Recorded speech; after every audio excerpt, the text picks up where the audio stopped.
December is all about happenings. ഇത്തവണ December 9 മുതൽ 13 വരെ സെല്ലാക്കിൽ എൻഡ്യൂറൻസ് വില്ലേജിൽ മറായി എക്സിബിഷൻ ഉണ്ടായിരുന്നു. ഡൊമസ്റ്റിക്കേറ്റഡ് ആനിമൽസിൻ്റെയും ഫാൻസി ബേർഡ്സിൻ്റെയും എല്ലാം വെറൈറ്റി കളക്ഷൻ ഉണ്ടായിരുന്നു. ഈ കാണുന്ന വെഹിക്കിൾസ് എല്ലാം ആ വഴിയിലൂടെ പോകുന്നവരാണ് കേട്ടോ. അത് കാരണം തന്നെ അത്യാവശ്യം ബ്ലോക്ക് ഉണ്ടായിരുന്നു. ഉള്ളിൽ ഇനി പാർക്കിംഗ് കിട്ടുമെന്ന് പേടിച്ചിട്ട് നമ്മൾ പുറത്തിട്ടിട്ട് നടക്കുകയാണ് ചെയ്തത് അങ്ങോട്ട്. എന്നിട്ട് തന്നെ ഇവിടെയുള്ള പാർക്കിങ്ങും ഏകദേശം ഫുള്ളായ സ്ഥിതിയായിരുന്നു. അത്രയ്ക്ക് ക്രൗഡ് ഉണ്ടായിരുന്നു. അങ്ങനെ വണ്ടിയെല്ലാം നിർത്തി നമ്മൾ ഇവിടെ മുതൽ അവിടെ വരെ അങ്ങ് നടക്കാൻ തുടങ്ങി. അതിനിടയിൽ ചെറിയ മഴയെല്ലാം കിട്ടി. നല്ല ട്രാഫിക് ഉണ്ടായിരുന്നു. ഒരുപാട് പേര് നടക്കുന്നുണ്ടായിരുന്നു. എന്നിട്ടും നല്ല വൃത്തിയായിട്ട് ട്രാഫിക് കൺട്രോൾ ചെയ്യാൻ പറ്റിയിട്ടുണ്ടെന്നുള്ളതാണ്. അതിൻ്റെ കയ്യടി ക്ഷമയോടെ ഡ്രൈവ് ചെയ്യുന്നവർക്കും കൂടി ഉള്ളതാണ്. മുതിർന്നവരെക്കാളും കൂടുതൽ കുട്ടികളാണ് വന്നിട്ടുള്ളത്. കുട്ടികൾക്ക് ഇത് വലിയൊരു എക്സ്പോഷറായിട്ട് തന്നെ ഫീൽ ചെയ്തു.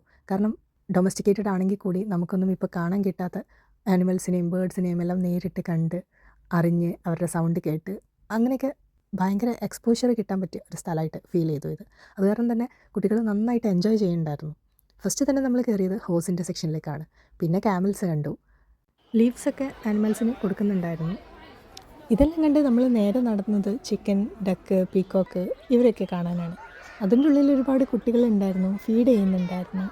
ദേ വർ റിയലി എക്സൈറ്റഡ്. അതെല്ലാം കുറച്ച് നേരം നോക്കി വന്ന ശേഷം നമ്മൾ കുറച്ചുകൂടെ നടന്നു. അവിടെ കുട്ടികളുടെ കളിക്കാനുള്ള പാർക്ക് ഉണ്ടായിരുന്നു. അത് ലാസ്റ്റാവാന്ന് കരുതി. പിന്നെ കുറച്ച് ഫിഷിനെല്ലാം കണ്ടു. എന്നിട്ട് നേരെ വന്നത് ദേ ഇങ്ങോട്ടാണ്.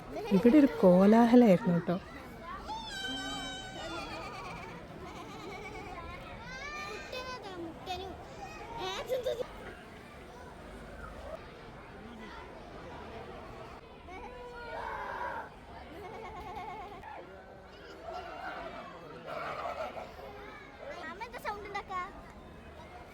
വൈവിധ്യങ്ങളുടെ ഒരു ലോകം തന്നെയായിരുന്നു. നമ്മൾ നേരിട്ട് കാണുമ്പോൾ എല്ലാ ആടുകളാണല്ലോ, പക്ഷേ അങ്ങനെയല്ല.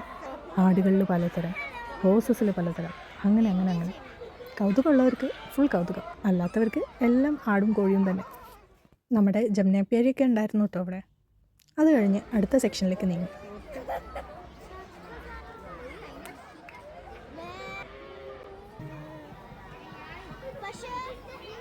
ഈ ഒരു ഐഡിയ കൊള്ളാലേ.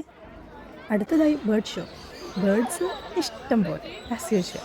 ഓരോന്നിൻ്റെ ഡിസ്ക്രിപ്ഷൻസ് അവിടെ എഴുതി വെച്ചിട്ടുണ്ട്. ഇതെല്ലാം കൂടെ വായിക്കാനിരുന്ന ഇന്നൊന്നും തീരാത്തത് കാരണം കുറച്ചൊക്കെ വീഡിയോ എടുത്തു, കുറച്ചൊക്കെ വായിച്ചു. ബാക്കിയെല്ലാം ജസ്റ്റ് കണ്ണൊടിച്ച് കണ്ടിങ്ങ് പോന്നു.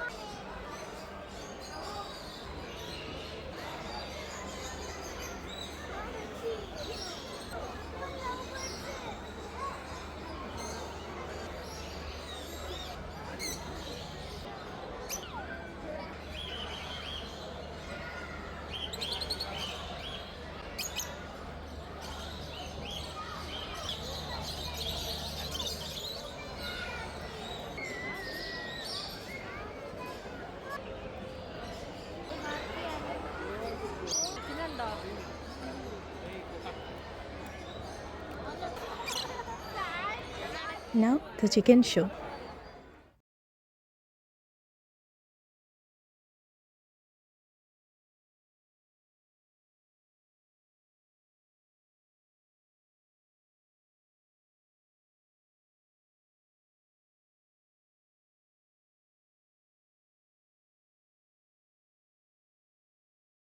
ഇങ്ങനൊരു വെറൈറ്റി ഉണ്ടെന്ന് ഞാൻ ആദ്യമായിട്ട് കാണായിരുന്നു കേട്ടോ. കുട്ടികൾ പക്ഷേ എവിടെയോ കണ്ടിട്ടുണ്ടെന്നൊക്കെ പറഞ്ഞു, ഏതോ TV പ്രോഗ്രാമിൽ.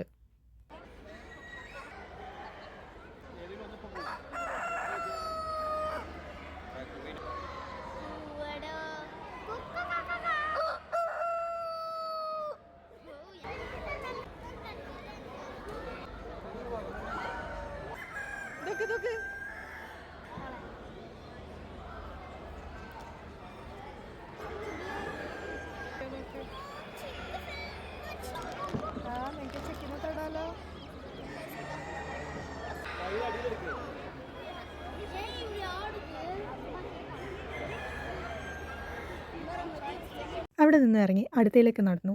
ഇവിടെ കാര്യമായിട്ടൊന്നും ഉണ്ടായിരുന്നില്ല, ക്രൗഡും ഉണ്ടായിരുന്നില്ല. കുറച്ച് പ്ലാന്റ്സും അതിനെ ടേക്ക് കെയർ ചെയ്യാൻ വേണ്ട സോയിലും കാര്യങ്ങളൊക്കെ ആയിരുന്നു. അത് കഴിഞ്ഞു നമ്മൾ പീജിൻ്റെ ഇതിലേക്ക് കയറി. കാവയ്ക്ക് കൊടുക്കുന്നുണ്ടായിരുന്നു. It was awesome. തീരെ മധുരം ഉണ്ടായിരുന്നില്ല, പക്ഷേ the smell so good. Varieties as expected. പക്ഷേ ഇതുവരെ കാണാത്ത, അല്ലെങ്കിൽ മേ ബി കണ്ടിട്ടുണ്ടാവാം, ശ്രദ്ധിക്കാത്ത കുറച്ച് പേരെ കണ്ടു. Look at this Keli feathers ഉള്ള പ്രാവുകൾ.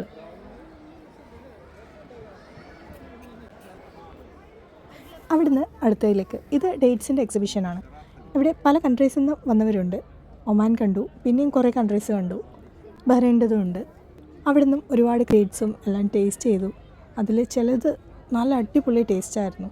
ഇത് സാഫ്രൻ മിക്സ് ചെയ്ത ഡേറ്റ്സ് ആയിരുന്നു. അതിൻ്റെ തൊട്ടടുത്തായിട്ട് ആർട്ട് ഗാലറി പോലെ കുറേ കാര്യങ്ങളുണ്ടായിരുന്നു. ഇവിടെയൊന്ന് മൊത്തത്തിൽ ചുറ്റി കണ്ടിട്ടാവാം അങ്ങോട്ടുള്ള പോക്കെന്ന് കരുതി.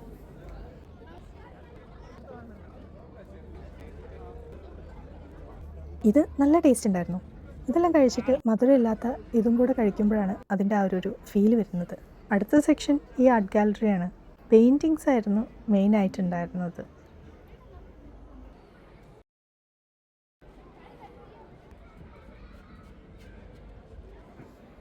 ഈ ഫ്രൂട്ട്സൊക്കെ എന്ത് രസമായിട്ടാണ് പെയിൻറ്റ് ചെയ്തിട്ടുള്ളത്. അടുത്തത് കുതിരകളുടെ ഒരു മേളം തന്നെ, വരച്ചതും ഫോട്ടോ എടുത്തതും എല്ലാം കൂടെ. ഇത്രയും ആരാധകർ കുതിരയ്ക്കുണ്ടെന്ന് ഞാൻ അന്നാണ് തിരിച്ചറിയുന്നത്. എന്തിന് സ്റ്റിക്കിൽ വരെ കുതിരയുടെ തലയുണ്ടായിരുന്നു. അത് കഴിഞ്ഞപ്പോൾ അടുത്തത് 3D മോഡൽ. ദൂരെ നിന്ന് സെയിം തോന്നുമെങ്കിലും അടുത്ത് വേറെ തന്നെ ഒരു അറേഞ്ച്മെൻറ്റാണ്. അത് കഴിഞ്ഞപ്പോൾ പിന്നെ ബഹ്റൈൻ്റെ കണ്ടൽ കാടുകളെക്കുറിച്ചുള്ള ഒരു ഫോട്ടോ എക്സിബിഷനായിരുന്നു. അതെല്ലാം കണ്ടു കഴിഞ്ഞ് പുറത്തേക്ക് ഇറങ്ങി. തിരക്കിനൊരു കുറവും ഉണ്ടായിരുന്നില്ല. ഒരുപാട് ശബ്ദങ്ങൾ അവിടുന്ന് ഇവിടുന്നൊക്കെ കേൾക്കുന്നുണ്ടായിരുന്നു. ക്യാറ്റ് ഷോ മിസ്സായി, കണ്ടതേ ഉണ്ടായിരുന്നില്ല. റാബിറ്റ് ഷോൻ്റെ മുന്നിൽ ഒരുപാട് ക്യൂ ഉണ്ടായിരുന്നു, കാരണം അങ്ങോട്ട് പോയില്ല. ഫാൽക്കൺ ഷോ ഉണ്ടായിരുന്നു, അവിടെയും നല്ല ക്യൂ ആയത് കാരണം കയറാൻ നിന്നില്ല. പിന്നെ ഡോഗ് ഷോ ആണ് ഉണ്ടായിരുന്നത്. ക്യൂട്ടായിട്ടുള്ള കുഞ്ഞു പട്ടികൾ മുതൽ വലിയ അലാസ്കൻ ഡോഗ് വരെ ഉണ്ടായിരുന്നു കേട്ടോ അവിടെ. കൂളറിൻ്റെ തൊട്ടടുത്താണ് പുള്ളിയുടെ നിൽപ്പ്.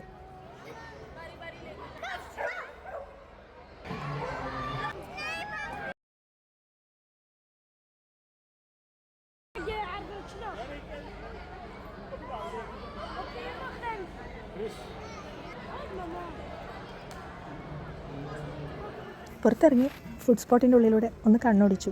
എന്തെങ്കിലുമൊക്കെ കഴിക്കാൻ പറ്റുമോ നോക്കി ഒരു ഐസ്ക്രീം വാങ്ങി നമ്മൾ പുറത്തേക്ക് ഇറങ്ങി. വരുന്ന വഴിക്കാണ് നേരത്തെ മിസ്സായ ഇയാളെ കണ്ടത്. ഇവരൊക്കെ ഒന്നും കൂടെ കണ്ട് നമ്മളങ്ങനെ പുറത്തേക്ക് ഇറങ്ങി. വന്നപ്പോൾ ഏകദേശം പാർക്കിംഗ് സ്പോട്ടൊക്കെ കാലിയായിരുന്നു. മറായി അഥവാ പാസ്റ്റേഴ്സ് എന്ന് പറയുന്ന ഈ പരിപാടി ബഹ്റൈൻ്റെ annual animal and agricultural production show ആയിട്ടാണ് ഉള്ളത്. നിങ്ങൾ പോയിട്ടുണ്ടെങ്കിൽ നിങ്ങളുടെ അഭിപ്രായം പറയണം. പോയിട്ടില്ലെങ്കിൽ അടുത്ത വർഷം എന്തായാലും വിസിറ്റ് ചെയ്യണം.